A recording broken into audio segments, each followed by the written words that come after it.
Muy buenos días, mis estimados alumnos. Mi nombre es el Dr. Pauneri y el día de hoy vamos a ver el primer video de lo que van a ser los sentidos especiales, donde vamos a abarcar lo que van a ser las generalidades anatómicas y sobre todo la fisiología del sentido del olfato y del gusto.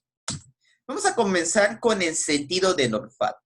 La nariz, que es el lugar donde principalmente se lleva a cabo lo que va a ser la percepción de los aromas, va a contener entre 10 y 100 millones de unas estructuras llamadas receptores que van a pertenecer a la categoría de quimioreceptores que se van a encontrar distribuidos en una área relativamente pequeña de 5 centímetros cuadrados, ubicada más o menos en la parte más superior de la cavidad nasal, justo por debajo de la lámina cribosa de etmoides, que se conoce como epitelio olfatorio.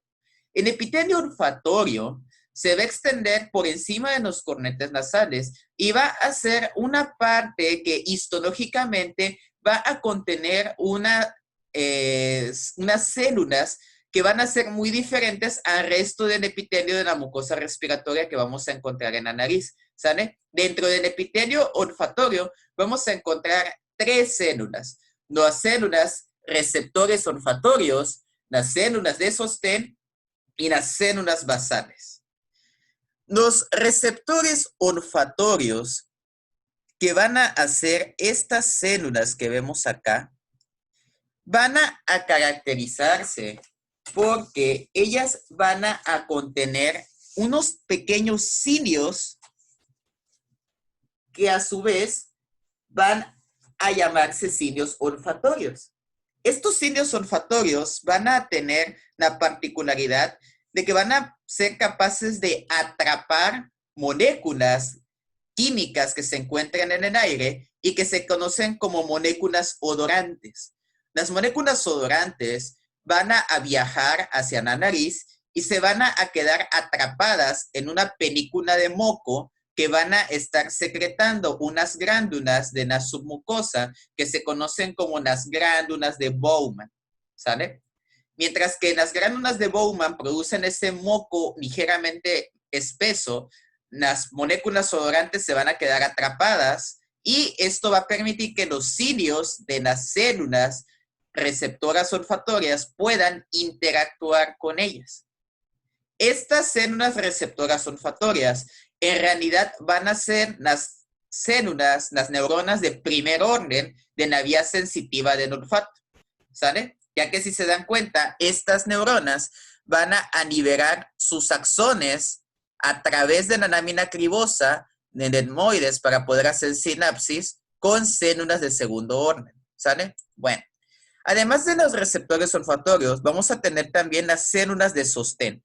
Estas células de sostén también van a ser células cilíndricas, al igual que sus compañeras, y van a tener la función de proteger y de dar un ambiente adecuado a los receptores olfatorios para que puedan seguir desempeñando su trabajo.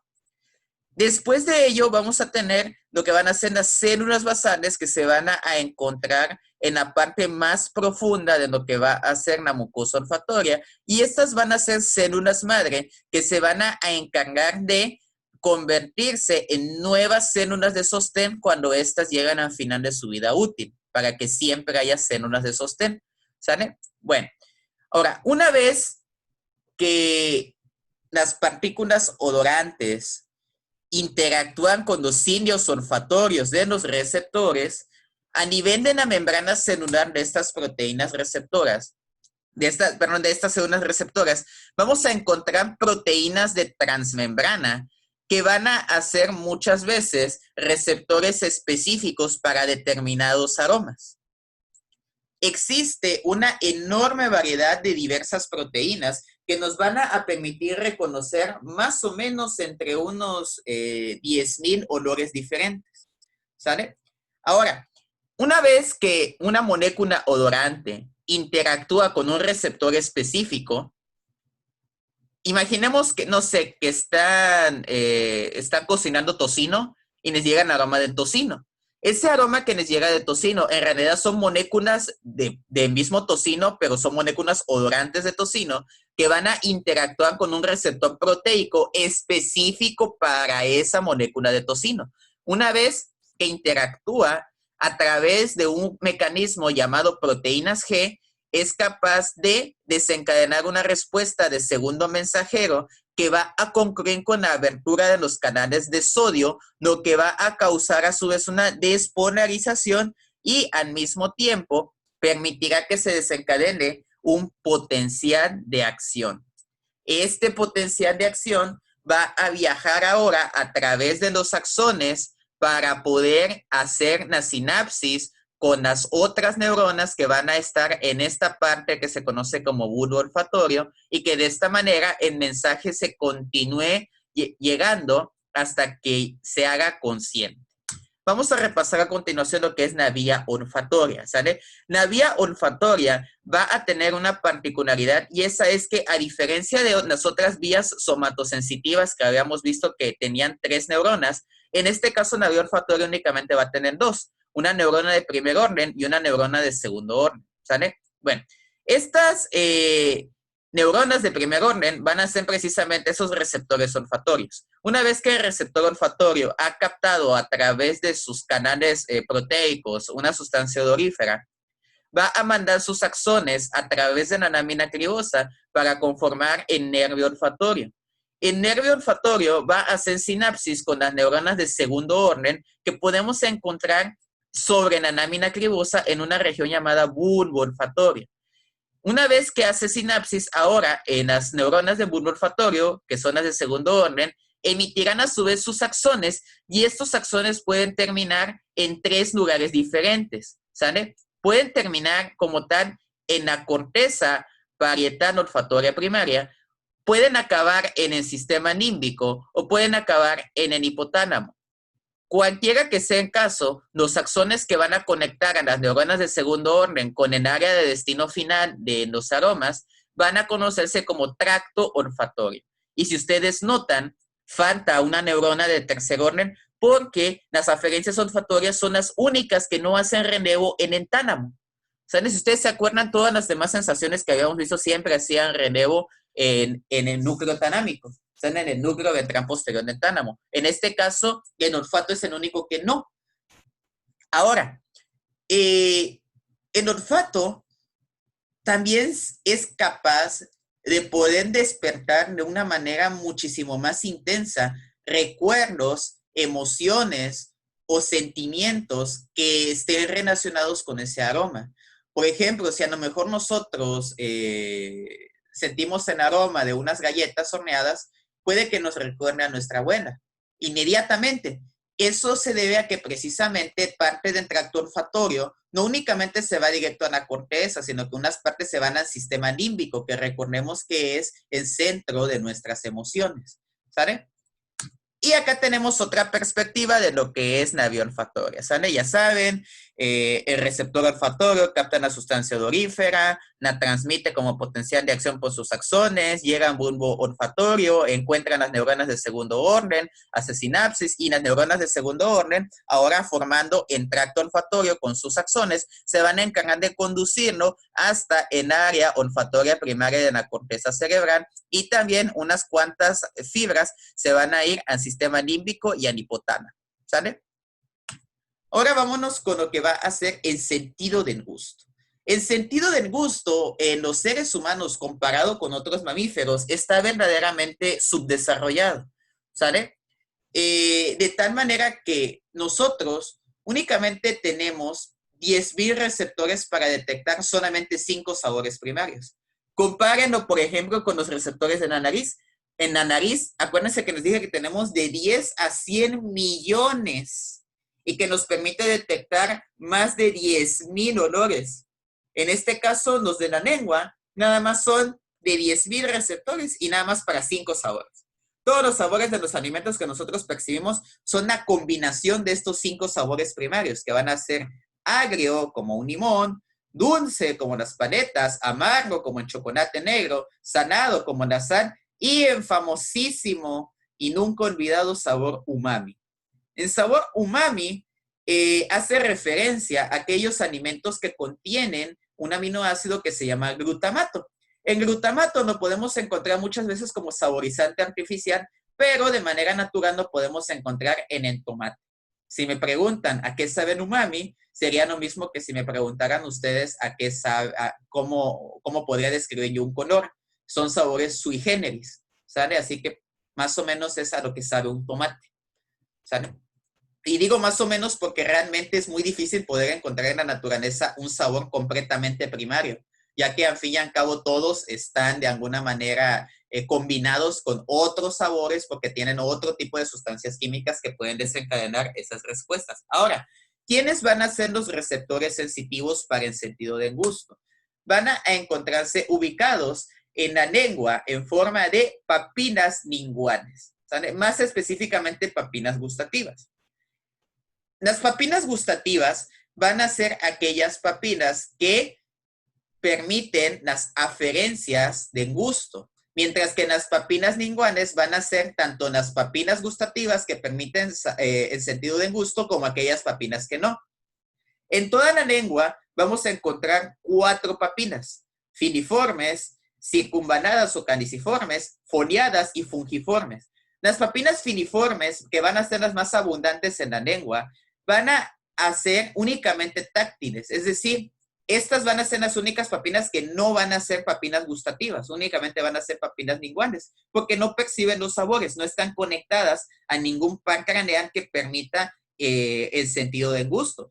Pero a donde sí están conectadas va a ser al nervio trigémino, que va a ser el que va a transmitir sensaciones táctiles, ¿sale? Como presión fina y vibración. Ahora, dentro de las que sí son gustativas, vamos a tener las caniciformes, las foliadas y las fungiformes. Las caniciformes o circunvaladas las vamos a encontrar por detrás de la B lingual, que es esta cosita que ya está casi pegada a paladar. Y vamos a encontrarlas únicamente en una cantidad de 12. Nada más van a haber 12 papilas circunvaladas, pero eso sí, estas papilas van a estar muy ricamente inervadas para poder percibir de una manera más profunda los sabores. Luego vamos a tener las papilas foliadas, que nos podemos encontrar en los laterales de la lengua, y ya por último las papilas fungiformes, que se van a encontrar distribuidas en toda la superficie de la lengua, y que muy a menudo, debido a su irrigación y a su delgadísima capa epitelial que pueden llegar a tener en algunas partes, se pueden apreciar como unos puntitos rojos sobre la lengua, ¿sale? Ahora, estas papilas, para que puedan transmitir el sentido del gusto, necesitan tener una estructura muy específica, ¿sale? En este caso vamos a tener que las papilas, desde un punto de perspectiva histológico, van a ser hundimientos que van a haber sobre la superficie de la lengua. Estos hundimientos o invaginaciones van a contener en su interior distintas células organizadas en algo que se conoce como botón gustativo, ¿sale? Acá tenemos un botón gustativo. Estos botones gustativos se van a encontrar, estos son los que van a estar distribuidos en la lengua en un número de más o menos de 10,000 de ellos, y van a estar introducidos en el interior de las papilas que sí son gustativas, ¿sale? Una vez que los alimentos que están ya diluidos en saliva se escurren en el interior de estas invaginaciones, van a tener contacto con estos botones gustativos. Y los botones gustativos, que recuerdan un poquito a unas cabezas de cebolla, un bulbo de una cebolla, si ustedes se dan cuenta, va a tener un orificio por donde va a entrar. Este orificio se conoce como poro gustativo. Ahora, en el interior del botón gustativo vamos a encontrar 3 células que nos recuerdan mucho a la disposición que había en la mucosa olfatoria. Vamos a tener una célula receptora gustativa, vamos a tener una célula de sostén y vamos a tener una célula basal, cuya función, usando como homólogo en sentido del olfato, van a ser muy similares. La célula gustativa, el receptor gustativo, es la que se va a encargar de conectarse con el poro gustativo para que su membrana celular interactúe con los alimentos y de esta manera desencadene un potencial graduado que a su vez va a hacer una sinapsis con un axón y ahora sí ya va a haber un potencial de acción. La célula de sostén se va a encargar de mantener viva al receptor gustativo y la célula basal va a ser la célula madre que en este caso podrá reemplazar tanto a la célula de sostén como al receptor gustativo, dado que esta vez el receptor gustativo no es exactamente una neurona. Por lo tanto, a diferencia del olfato, el receptor gustativo que tenemos acá no es una neurona de primer orden, ¿sale? Acá lo tenemos en un corte histológico y aquí lo podemos ver de una manera más representativa y didáctica.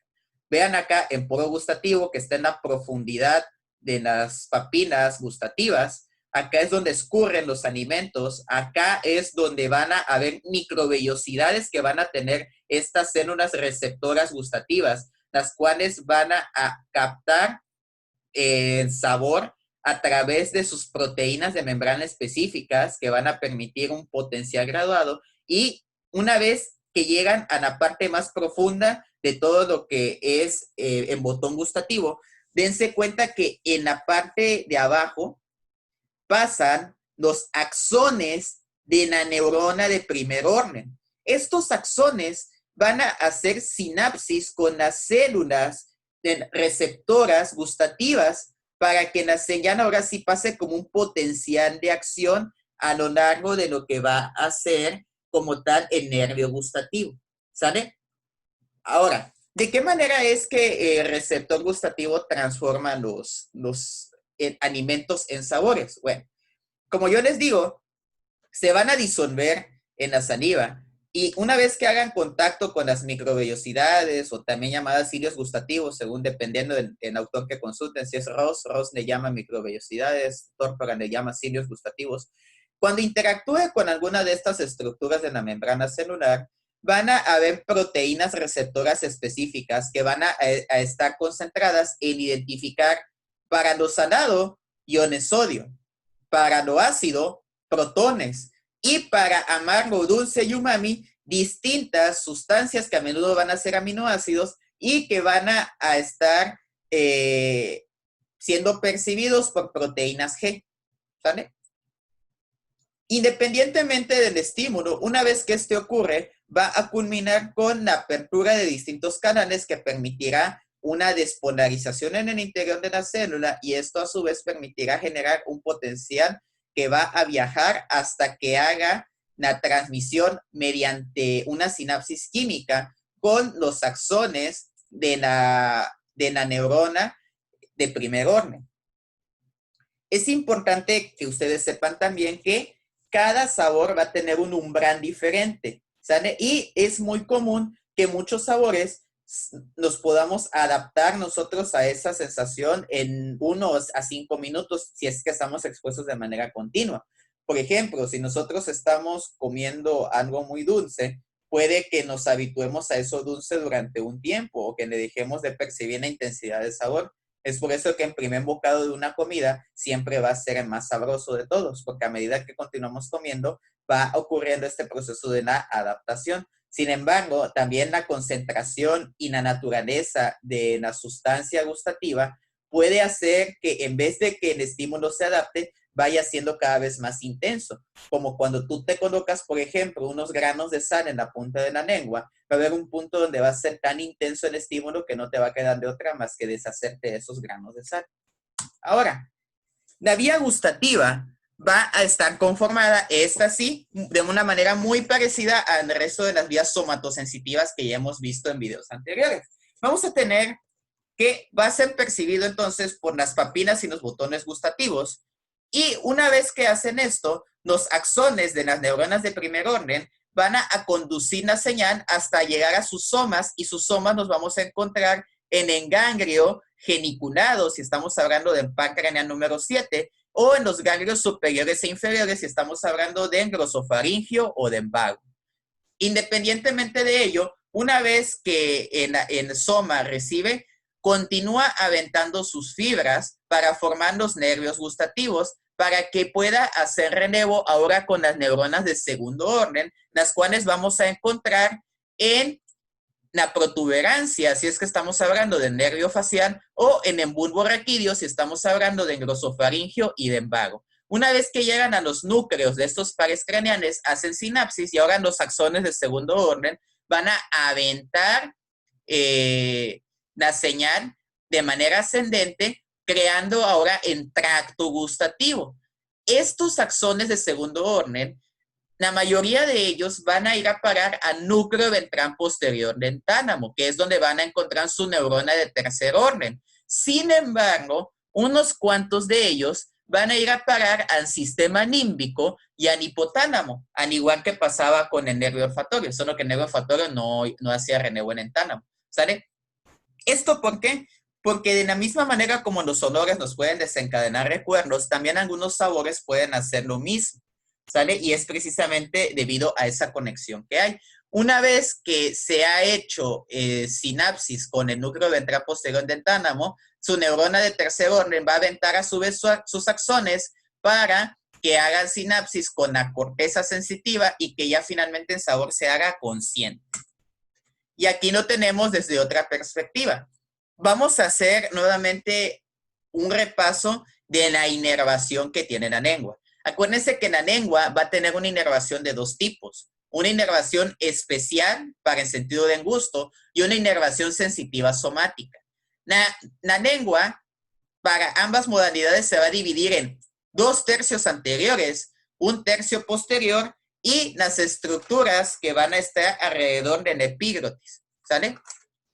Los 2/3 anteriores van a estar irrigados cuando se trata de inervados, perdón, cuando se trata en sentido de gusto, van a estar inervados por el nervio facial, ¿sale? Mientras que si nosotros estamos viendo la inervación sensitiva somática, esta va a correr a cuenta de el trigémino en su rama mandibular, específicamente en el nervio lingual, ¿sale? Entonces, los 2/3 de la lengua para el sentido de gusto es en facial y para la sensibilidad somática es en trigémino. Ya de ahí, tanto tercio posterior como las otras estructuras adyacentes al epiglotis van a corresponder como tal a los mismos pares craneales, tanto si es para el gusto como la sensibilidad somática, de tal manera que tendremos que el tercio posterior de la lengua es el glosofaringio y la otra parte va a ser de el vago.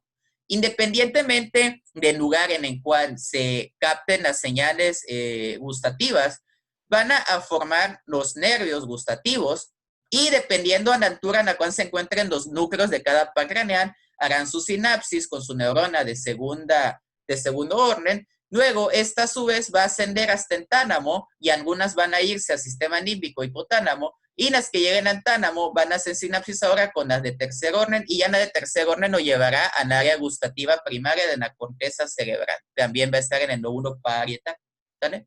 Y chicos, de esa manera terminamos esta primera parte de los sentidos especiales. Espero que les haya gustado el video, que me hayan entendido y nos vemos en la próxima. Hasta luego.